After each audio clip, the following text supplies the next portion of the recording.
आज दिल्ली के सिंधु बॉर्डर पर। जैसा कि केंद्र सरकार द्वारा लाए गए 3 कृषि कानूनों को लेकर किसानों में काफी रोष देखा जा रहा है और किसान इस बिल को वापस करवाने के लिए दिल्ली के बॉर्डर पर डटे हुए हैं। आज किसानों को बैठे हुए 84 दिन बीत चुके हैं, लेकिन केंद्र सरकार के कानों में जू तक नहीं रेंग रही है। दूसरी ओर किसान भी अपनी मांगों को लेकर डटे हुए हैं। इसी तारतम्य में मध्य प्रदेश के छतरपुर जिले के सामना लाइव संवाददाता मोहम्मद इमरान अपनी टीम के साथ दिल्ली पहुंच गए हैं और कल उन्होंने टिकरी बॉर्डर पर किसानों के हाल जाने थे। आज वह सिंधु बॉर्डर पर सामना लाइव की टीम के साथ किसानों से रूबरू हो रहे हैं। देखिए खास रिपोर्ट। क्या नाम है बेटा आपका, कहाँ से आए हुए हैं आप? मेरा नाम जगजीत कौर है जी। मैं पानीपत हरियाणा से आई हूँ। जी जी जी जी। तो किस तरीके का आप प्रदर्शन में शामिल होने आए हुए हैं? मम्मी पापा भी आए हुए हैं आप लोगों के? जी जी, हम सब आए हुए हैं। तो क्या कहना चाहते हैं जो कानून पास किए हुए हैं केंद्र सरकार ने, मोदी सरकार ने, उसके बारे में क्या कहना चाहते हैं आप लोग? वो कानून तो अब देखिए वो अपना प्रॉफिट चाहते हैं, वो दूसरा का प्रॉफिट नहीं चाहते। जी जी। तो इसीलिए उन्होंने वो कानून पास किए हैं। अब वो उनका गिफ्ट उनको देने आए हैं वापस से। आपको किसने बताया कि जो कानून है वो उनके फायदे के हैं, आपके मम्मी पापा और जो किसान भाई हैं उनके फायदे के नहीं है? हम जैसे हम टीवी देखते हैं, न्यूज देखते हैं, वहाँ से ही पता चल जाता है हमें। जी जी जी जी। तो आप लोग क्या मांगे आप लोगों की गुड़िया, आप लोग क्या चाहते हैं? कि भाई किसानों की मांगे पूरी करें और कौन से कृषि कानून है उनको वापस लें। अच्छा अच्छा, तो कितने दिन से आए आप लोग यहाँ पर हैं सिंधु बॉर्डर पर? हम आज ही यहाँ आए हैं। अच्छा अच्छा, कितने लोगों की फैमिली है आप लोगों की टोटल, मम्मी पापा शायद सभी लोग? हमारी 15-20 जने ही आए। अच्छा अच्छा, 15-20 लोग आए हुए हैं। चलिए चलिए, बहुत अच्छी बात। एक बार किसान एकता जिंदाबाद, किसान एकता जिंदाबाद। देखिए छोटे छोटे बच्चे भी अपना प्रोटेस्ट दर्ज करवा रहे हैं, आप साफ देख सकते हैं। ये सिंधु बॉर्डर पे सिंधु बॉर्डर से भैया है किसान, इनसे ही जानते हैं कहाँ से हैं और कितने दिनों से। क्या नाम है सर आपका? मेरा नाम मनदीप सिंह है। किस जिले से हैं आप? मैं उत्तराखंड उधम सिंह नगर का रहने वाला हूँ। कितने दिनों से आप यहाँ पे प्रदर्शन में? मैं पिछले करीब 10 दिन से किसान आंदोलन में शामिल था। बीच में कुछ दिन घर भी गए थे। पिछले 2 दिन से मैं किसान आंदोलन में हूँ। कल तक मैं गाजीपुर बॉर्डर में था।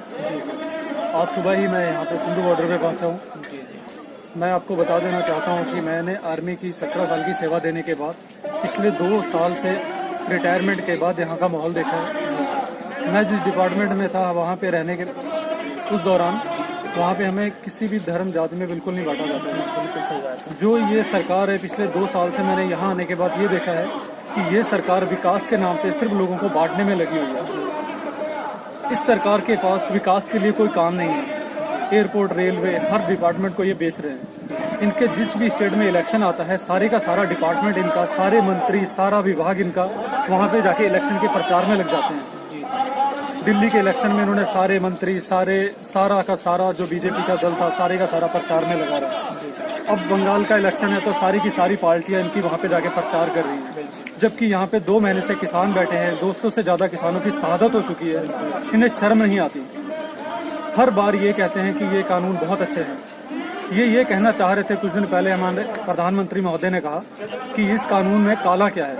मैं इनसे ये जानना चाहता हूँ, जिस दिन इस देश का अनाज कुछ चंद लोगों के हाथों में चला जाएगा, जब उनके कहने से वो अनाज बाहर निकलेगा, तो कैसे कह सकते हो कि उस समय अनाज का जो बाहर आटा जो है, चावल या जो भी चीज, जब वो कुछ लोग उसको स्टोर कर लेंगे वो अपने हिसाब से बाद में अपने रेटों पे बेचेंगे, मनमाने दाम। ये फर्क किसानों के साथ साथ आम लोगों पे बहुत ज्यादा पड़ने वाला है। इसी डिपार्टमेंट के अंदर रह के हमने 18 साल नौकरी की है। आज जब हम यहाँ पे आते हैं तो हमारे को ये कहा जाता है कि ये अलग लोग हैं, ये इस देश के लोग नहीं है, इनकी सोच अलग नहीं है। इसी वर्दी के साथ आज इन लोगों के साथ हमको आमने सामने बिठा दिया गया है। ये हालत देखिए आप सामने, ये पूरा बॉर्डर बना दिया गया है। मैंने कन्याकुमारी से लेकर श्रीनगर तक हर एक बॉर्डर को देखा है, लेकिन इस तरीके का बॉर्डर तो बाघा बॉर्डर में जाके देखिए आप, वहाँ भी ये हालत नहीं है। हमारे लोगों को हमारा दुश्मन बना दिया गया है। इनमें से कोई भी एक बंदा, किसी विधायक, किसी एमपी, किसी एमएलए, किसी बड़े बिजनेसमैन, कारपोरेट घराने का कोई बच्चा यहाँ नौकरियां नहीं कर रहा। ये आम किसानों के बच्चे हैं, आम परिवारों के बच्चे हैं। और यहाँ जो बैठा है कोई बड़ा आदमी नहीं है। इन लोगों ने आपस में लड़ा के हिंदू, मुस्लिम, सिख, ईसाई, बस इनको ये आता है। ये बहुत ही नीच और बहुत ही घटिया पार्टी है। इनको सिर्फ अपने घराने भरने से मतलब है। बड़े बड़े जो कॉन्ट्रैक्ट कर रहे हैं बीजेपी अपने बहुत ही करीबी, ये आई कार्ड हर किसी व्यक्ति को नहीं मिलता है। ये जो आई कार्ड है ना, ये रिटायर होने के बाद एक्स फौजी को ही दिया जाता है। ठीक है, ये एक्स फौजी हूँ मैं, मैंने अपने डिपार्टमेंट को 17 साल दिए। कैसे इनको अगर मान लो कि मैं घोषित कर दिया और खालिस्तानी घोषित कर दिया, कैसे? मैं अभी गाजीपुर बॉर्डर से जब दिल्ली आ रहा था तो हमको ही रोका जा रहा था कि तुम कहाँ जा रहे हो, जब अपने ही देश में हमें आने के लिए इतना मुश्किल हो रही है। अगर आपको लग रहा है कि मैं खालिस्तानी हूँ, जब मैं कन्याकुमारी से लेकर श्रीनगर ड्यूटी करता था तो मैं बहुत अच्छा देश का नागरिक था, मैं बहुत अच्छा सैनिक था, हम सम्मान जैसे व्यक्ति थे। आज जब हम अपना हक मांगने आ गए तो हम यहाँ पे खालिस्तानी हो गए, हमें अलग देखना शुरू कर दिया इन लोगों ने। मैं तो टकैत साहब का धन्यवाद करता हूँ जो जिसने हमारी कौम को इतनी बड़ी इज्जत दी है। इन्होंने तो हमें मतलब अलग ही करके रख दिया था। और उनका कहना ये भी है कि जो पैसा आ रहा है वो पाकिस्तान से आ रहा है, विदेशों से आ रहा है, फंड इकट्ठा करा जा रहा है, लोगों को भड़काया जा रहा है, किसानों का ऐसे आरोप लगाए जा रहे हैं आप लोगों के ऊपर। तो इस बारे में क्या कहना चाहेंगे आप? देखिए, जो आंदोलन हो रहा है ना, ये सिर्फ भारतवर्ष नहीं देख रहा है। इस आंदोलन को ना, जैसे हम अपने बाहर के देशों की न्यूज अपने देश में दिखाते हैं, जो मेरे इंटरनेशनल चैनल हैं, तो वो इंटरनेशनल चैनल के माध्यम से ये खबर बाहर के देशों में जा रही है। जो जमीर जागता हुआ इंसान होता है ना, वो उसकी मदद कर रहा है और वो करेगा। वो मोदी जी के कहने से रुकने वाला नहीं है। मैं आपको बता दूं, खालसा एड, जिसके बारे यहाँ की हमेशा मीडिया कहती है कि वो बहुत खराब काम करते हैं, खालसा एड की हकीकत जान के देखिए। खालसा एड एक ऐसी संस्था है ना, जो देश, धर्म और जात पात देख के सेवा नहीं करती है।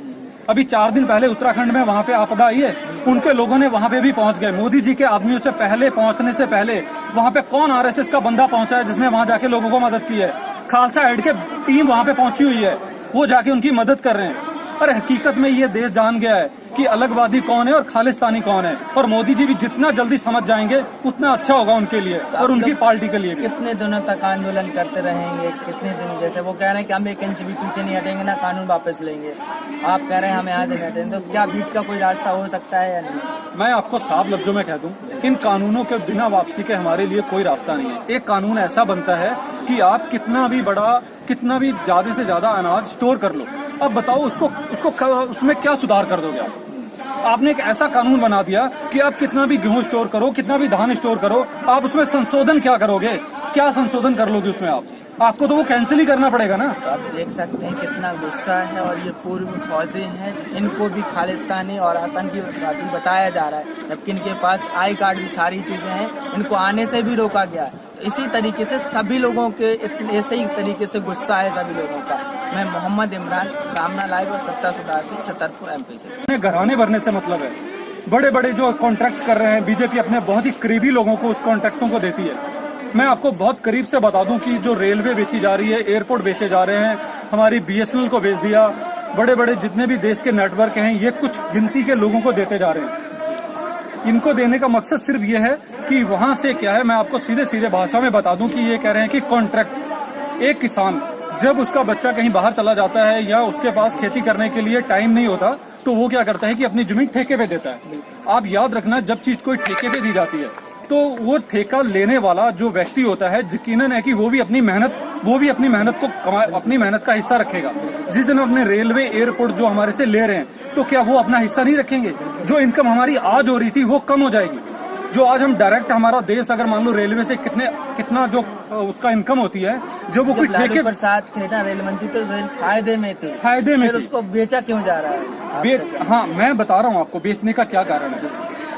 अगर मान लो कि आज जो रेलवे डिपार्टमेंट है, आज मान लो बीजेपी ने आज वो रेल डिपार्टमेंट ऐसे लोगों के हिस्से में दे दिया कि जो कॉन्ट्रैक्ट करेंगे उसमें 10-20% उनकी भागीदारी रहेगी। वो सरकार में रहे या ना रहे, पर उनको वो हिस्सा हमेशा मिलता रहेगा। उन्होंने अपने लिए एक बिजनेस बना लिया है।